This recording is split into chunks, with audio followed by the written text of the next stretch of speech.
Throughout the 30 years of the NASCAR Craftsman Truck Series, one driver has been around to see so many drivers come in and out, body style changes, and has been a standard bearer for the series for the majority of the life of the series. That driver's name is Matt Crafton. A staple of the Truck Series, Matt will hang up the helmet at the end of the 2025 season. So before Matt hands the 88 to Ty Majeski, let's take a look at the career of the last of the old guard.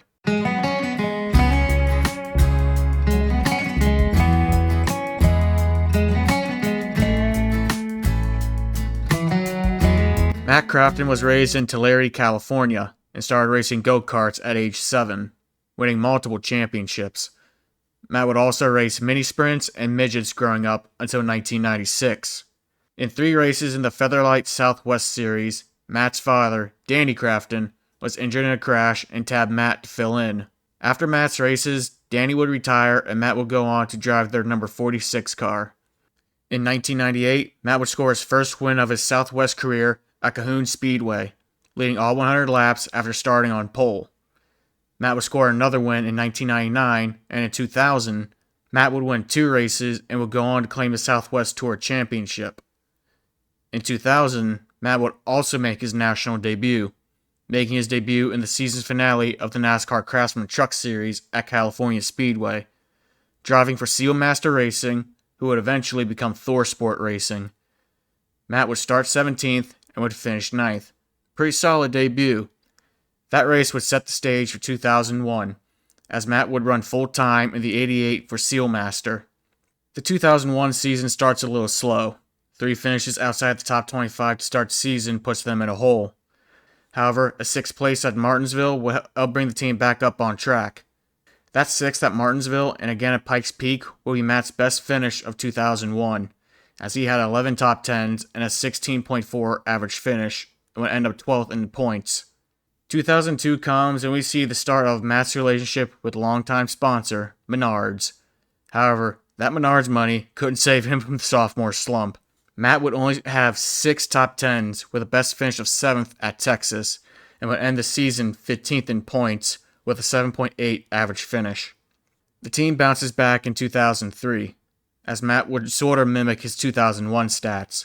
11 top 10s with a best finish of 6th at Bristol would place Matt 11th in the points with a 13.8 average finish. With the struggles of Matt's career, he needed a change in scenery. He would leave ThorSport and head over to Kevin Harvick Incorporated for the 2004 season and drive their number 6 GM Goodwrench Silverado. You can say for Matt Crafton's standards, this would be his breakout season.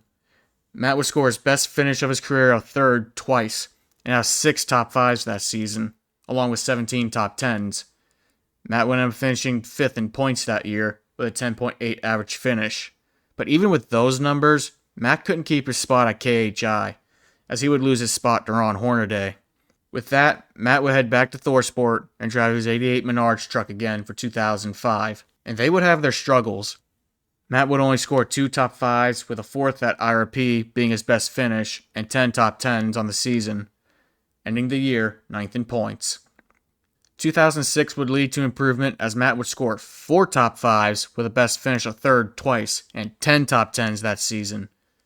Matt would have an average finish of 13.8, however, he ended the year a dismal 14th in points. We are now heading into Matt's 7th season in the trucks, and yet we are still waiting on that first win. In the 7th race of 2007 at Mansfield, Matt would lead 68 laps that day, but would ultimately end up in an accident. Those laps were not only Matt's only laps led that season, but the most laps he would lead in a race in his career up to that point. Matt would have a best finish of 3rd at Atlanta at the beginning of the season and would have 10 top 10s and would finish 8th in points.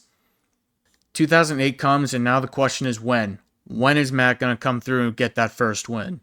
At the 6th race of the season at Charlotte, Matt would lead 10 of the last 11 laps and would score his first career Truck Series win. 178 starts, and he finally got win number 1. He would go on to have 9 top 5s and 12 top 10s that season, and an 11th place average finish. Matt would end up finishing the season 5th in the points. 2009 rolls around and Matt is looking to head back to victory lane. While he didn't win, he put together the most consistent season of his career. Matt would score 11 top 5s and 21 top 10s that season, the most he would score in a single season. An average finish of 6.7, and of the 4,009 laps ran in 2009, he completed 4,007 of them. He would finish second in the points to Ron Hornaday that season, after Ron scored 5 wins in a row. The 2010 season would come and Matt would go winless again, but he was just as consistent as 2009. Matt would have 10 top 5s and 20 top 10s that season. He would end up having 2 DNFs back-to-back that would push him back to 4th in the points with an 8.9 average finish. In 2011, Matt would return to victory lane for the first time in 80 races, winning at Iowa, but in the same season, Matt would have an aggressive year. Matt would only have 5 top 5s and 13 top 10s that season in 2011 and had a 13th place average finish, and Matt would end up finishing 8th in the points. 2012 would see a change for not just Matt, but for Thor Sport. They would leave Chevrolet and would head over to Toyota. Plus, Matt would get a new crew chief. They would swap longtime crew chief Bud Halfill with Carl Jr. Joyner. Matt and Jr.'s first season together would turn out to be a pretty solid year. After a slow start to the season, the 88 team would have 8 top 5s and 14 top 10s in 2012, and would complete 3,354 of the 3,372 laps ran that season. Matt would finish 6th in the points with a 9.8 average finish. 2013 comes around and the 88 team make their return to victory lane at the 4th race of the year at Kansas. That win would make Matt the points leader, and he wouldn't look back. Matt would lead the points for 19 straight weeks and would claim his first Truck Series championship. This was done when the Truck Series was still doing a full season format. It wasn't flashy, but Matt got the job done with the 1 win, 7 top 5s, 19 top 10s, a 7.9 average finish, and would complete all 3,391 laps ran that season. They were just about perfect that season, and that wasn't no fluke neither. They would return in 2014 and they would do it again. They would score 2 wins in 2014, the first time Matt would have multiple wins in a season, 13 top 5s and 17 top 10s that season, and had an average finish of 7th that year, winning the 2014 championship, being the first and only driver to do it back-to-back. But the Truck Series wasn't the only series he raced in. In 2013 and 2014, Matt would make 4 starts for Richard Childress in the 33 Menards car, and Matt would be quite solid. Matt had a best finish of 3rd twice, and only had a worst finish of 12th in those races. Not bad. As we come to 2015, the 88 team is looking to three-peat the championship, and it looked like they were going to do it. They won 6 races that season, the most Matt would have in a single season. However, a crash at Phoenix would ruin his chance at a three-peat, and he would end the season in 3rd, with 6 wins, 13 top 5s, and 18 top 10s, with an average finish of 7.7, and would lead 771 laps that season, the most he would lead in a single season. But before Matt could go do all that, he got to make his Cup debut. Matt would fill in for an injured Kyle Busch in the Daytona 500, where he would finish in 18th. Hey, he brought the car back in one piece. I call that a win. In 2016, the Truck Series would see a change, as they would adopt the playoff points format. However, that did not deteriorate Matt and the 88 team from success. Matt would score 2 wins that season and would have 8 top 5s and 16 top 10s that year. The one thing that hindered him was that he had 5 DNFs that year. However, playoff time came and Matt made it to the Final 4 and would come up second to Johnny Sauter with a 10.9 average finish. Same thing can be said about 2017. Matt makes the championship 4 and finishes in 4th. However, Matt's results drop a bit. Matt would only score 1 win at Eldora, 5 top 5s, and 16 top 10s.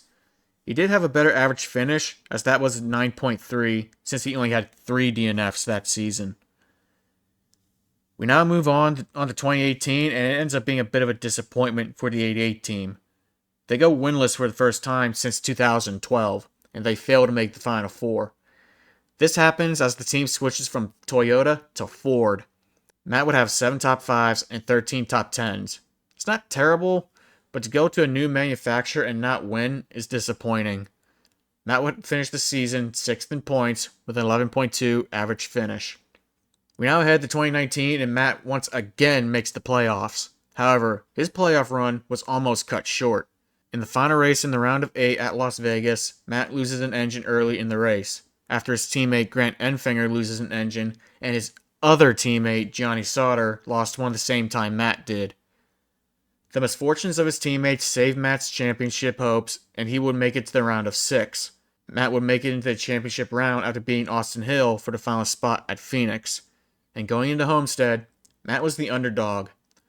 He went against Brett Moffitt, the defending champion, Ross Chastain, who was rebuilding his career after the DC solar disaster and declared for truck points in the middle of the season, and Stuart Friesen, who won at Phoenix the previous week. Throughout the whole race, the championship 4 were in the top 10 all race. By the end of the second stage, Matt would be the top driver in the championship 4, and he would not lose that spot. Matt would end up finishing second that night, but it was enough for him to grab his 3rd championship. Matt would do it with 0 wins, 7 top 5s, 18 top 10s, and an 8.8 average finish. In a point system that promotes winning, Matt went and broke the system by winning it the old-fashioned way, through consistency. But before Matt did that, Matt made a start in the Cup Series for Front Row Motorsports at Martinsville, filling in for Matt Tiff after a health scare. Matt would finish 25th in that race, 5 laps down. He would also relieve Paul Menard at Talladega due to Paul dealing with neck pain, but since Paul started the race, Matt doesn't get the credit for it. At the start of 2020, the championship defense started a little slow. 2 top 10s in the first 6 races is not the greatest start. But after that rough patch, Matt would rack up 3 straight top 5s, and at the 10th race at Kansas, Matt would hold off Christian Eckes and score his 15th win of his career. That win would break a 67 race winless streak. And also, that win would end up being Matt's last win of his career, which is a little bit disappointing considering he won in front of empty grandstands due to the pandemic. Matt would end the season 6th in the points after being eliminated in the restructured round of 8 in the playoffs with the 1 win, 9 top 5s, and 15 top 10s with a 10.7 average finish. 2001 comes and a change comes at ThorSport as they head back to Toyota. Now on the surface, Matt is having a steady season, but when you look at his numbers, Matt has been regressing for the last few years. Now he does make the Final 4 again, but he does that with only 5 top 5s and 12 top 10s, and his average finish would drop to 11.5. He would finish 4th, and it would be his last Final 4 appearance. Matt would have some changes throughout 2022. He would have 3 crew chiefs throughout the season, as he would start with Jeff Hensley, then have his old crew chief Bud Hatfield back, and then he would end the season with Shane Wilson. He would make the playoffs again, but he would barely do so. He would be eliminated in the first round, finishing in 9th with only 2 top 5s and 12 top 10s, with an average finish of 13.2. 2023 was more or less the same. After a switch back to Ford, Matt would also have multiple crew chiefs. He'd have Shane Wilson for the first half, then he'd have Jared Prince for the second half. He barely would make the playoffs again, and he would be eliminated in the first round again. He would end up the season 9th in points with 2 top 5s and 9 top 10s with an average finish of 13.9. It would be Matt's last appearance in the playoffs, and Matt would also make his final Cup Series start in 2023 as well. He would replace Cody Ware in the Bristol Dirt Race, where he would finish 34th after losing an engine. But I guess the most memorable moment from 2023 was when Matt punched Nick Sanchez. 2024 saw no changes for the first time in a few years, and at this point in Matt's career, honestly, it was getting kind of sad. Matt would only score 1 top 5 that season at Bristol and would fail to make the playoffs. He would have 7 top 10s, an average finish of 16.1, and would finish 14th in the points. One of the mainstays of the series is aging out and showing really fast, and this year is no different. As of this recording, which is after the Talladega race, Matt only has 5 top 10s all year. It's been a slow and painful demise for one of the names most synonymous with the Truck Series. While his career has faded away, that's not how we should remember Matt's career. Matt has seen it all and done it all in the series. From watching it being an old guy series to a ladder in young drivers' development, he's won races and championships, and nobody can take that away from him. Matt has had a longer career than most drivers could ever dream of having. So if there's anything left to be said, is congratulations, Matt, on a great career. Thank you for watching. Have a good day.